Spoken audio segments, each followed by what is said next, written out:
అదే RTV app వార్తల్ని క్షణాల్లో చదివే అవకాశం ఉంటుంది. ఒక న్యూస్ పేపర్, ఒక టెలివిజన్ ఛానల్ మీ చేతుల్లో ఎప్పుడూ ఉంటాయి.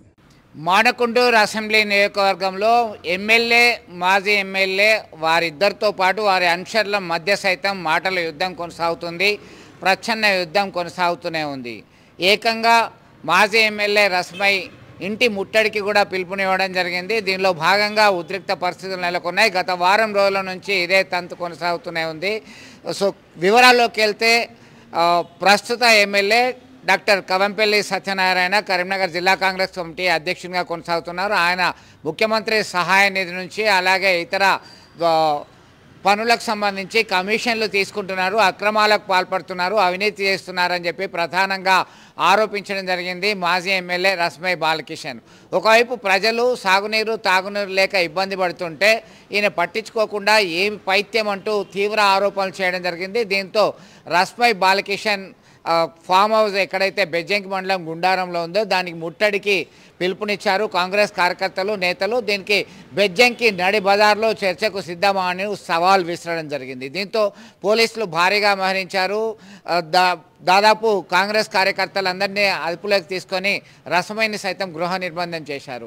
కట్ చేస్తే రస్మై బాలకిషన్ మీడియా ముందుకు వచ్చారు. మీడియా ముందుకు వచ్చి రస్మై ప్రజల పక్షాన పోరాడుతూనే ఉంటాడు, ప్రజల గొంతుకై నిలుస్తాడు, ప్రతిపక్షంలో ఉన్నాను, 10 సంవత్సరాలు ఎమ్మెల్యేగా పనిచేశాను, ప్రజల ఏ సమస్య ఉన్నా ప్రజల పక్షాన పోరాడడానికి సిద్ధంగా ఉన్నాను, ఖచ్చితంగా కమిషన్ల నారాయణ బండారం బయటపెడతా అని చెప్పేసి తీవ్రంగా ఆయన మండిపడ్డటువంటి పరిస్థితి.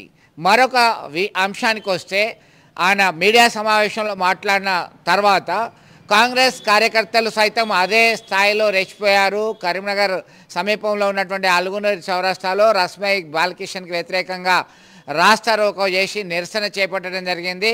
రస్మై బాలకిషన్ మా ఎమ్మెల్యేను ఏమన్నా అంటే మేము ఊరుకునే ప్రసక్తే లేదు, అన్నీ బాగానే చేస్తున్నాడని కాంగ్రెస్ కార్యకర్తలు, నేతలు నచ్చజెప్పుకునేటువంటి ప్రయత్నం చేశారు. మొత్తం మీద ఇటు నేతల మధ్య జరుగుతున్నటువంటి మాటల యుద్ధం అనేది ఇటు కార్యకర్తలకి సైతం సోకిందని చెప్పొచ్చు. ఇటు బీఆర్ఎస్ అలాగే కాంగ్రెస్ పార్టీ కార్యకర్తలు ప్రధాన అంశాల మధ్య మాట పెరుగుతుంటూ మాటల యుద్ధం కాస్త ఎక్కడికి దారితీస్తుందనే ఆందోళన ఈ నియోజకవర్గంలో కొనసాగుతున్న రాజకీయ పార్టీ నేతల మధ్య ఉన్నటువంటి ఘర్షణ వాతావరణం కార్యకర్తలని కబలిస్తుందా అనేటువంటి సందేహంతో ఆందోళన వ్యక్తం చేస్తున్నటువంటి పరిస్థితి మనకు కనబడుతుంది.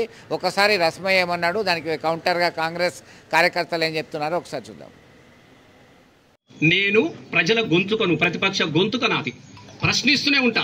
నా డ్యూటీ ప్రశ్నించుడు కదా. నాకు ఇచ్చినది నీలేక ఏమైనా శిలాపాలకాలు పెట్టి కొబ్బరికాయలు కొట్టేడుతుందా? ప్రజల సమస్య ఎక్కడుంటే అక్కడ రస్మై ఉంటాడు, ప్రజల సమస్య గొంతై మాట్లాడతాడు.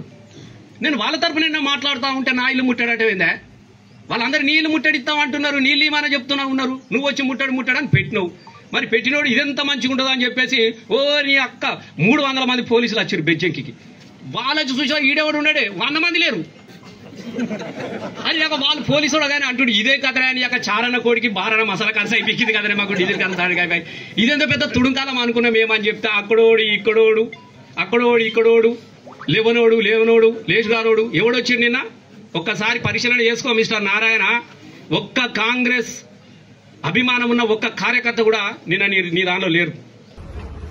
ఎల్ఓస్ల గురించి, సీఎం రిలీఫ్ ఫండ్ గురించి తప్పుగా ప్రజల్లో ప్రచారం చేస్తున్న రస్మైకి ఖబర్దార్, మీ ఆగడాలిక నడవవు, గుర్తు పెట్టుకోండి. ఇక్కడికి వచ్చిన మీడియా మిత్రులందరికీ నమస్కారం, మా యువజన కాంగ్రెస్ మిత్రులకు కూడా నమస్కారం.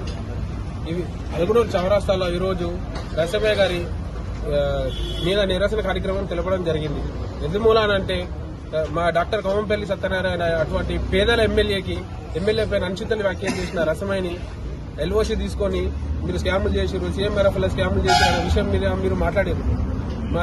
మా కవంపల్లి సత్యనారాయణ గారు ఏ పేదోడికి ఏ రాత్రి ఏ కష్టం వచ్చినా ఏ క్షణమైనా ఏ అర్ధరాత్రి అయినా ఫోన్ చేసి లిఫ్ట్ చేసి ఏ ప్రాబ్లం హాస్పిటల్లో అయినా వేరే ప్రాబ్లం అయినా సాల్వ్ చేసి మా కవంపల్లి సత్యనారాయణ గారిని మీరు అట్లా మాట్లాడడం మీకు సిగ్గుచేటు. రస్మై బాలకిషన్ గారు మీరు ఇన్ని సంవత్సరాలు 15 సంవత్సరాలు పాలించారు. మీకు ఆ క్యాంప్ ఆఫీస్ కుదవెట్టు దూరంలోనే చేపల కాలనీ అని ఉంటుంది. ఆ చేపల కాలనీలో మీరు మీ ఎంబడ ఎంతమంది తిరిగారు? మా ముద్రాజ్ బిడ్డలు దగ్గర మీకు సారు చేపలు తినిపెడతాం మంచిగా ఉంటుందని, ఏదైనా తినిపెడతాం మంచిగా ఉంటుందని మిమ్మల్ని మీ దగ్గరకు వచ్చి మీ కాళ్ళ ఏళ్ల మీద పడ్డా మీరు ఒక్కసారైనా కనీసం 10 సంవత్సరాలలో వాళ్ళకి ఏమైనా చేసిర్రా? అదొకటి. మరిన్ని వీడియోస్ కోసం ఛానల్ ని సబ్స్క్రైబ్ చేయండి. లేటెస్ట్ అప్డేట్స్ కోసం వాట్సాప్ ఛానల్ ని ఫాలో చేయండి. అండ్ లింక్ డిస్క్రిప్షన్ లో ఉంది.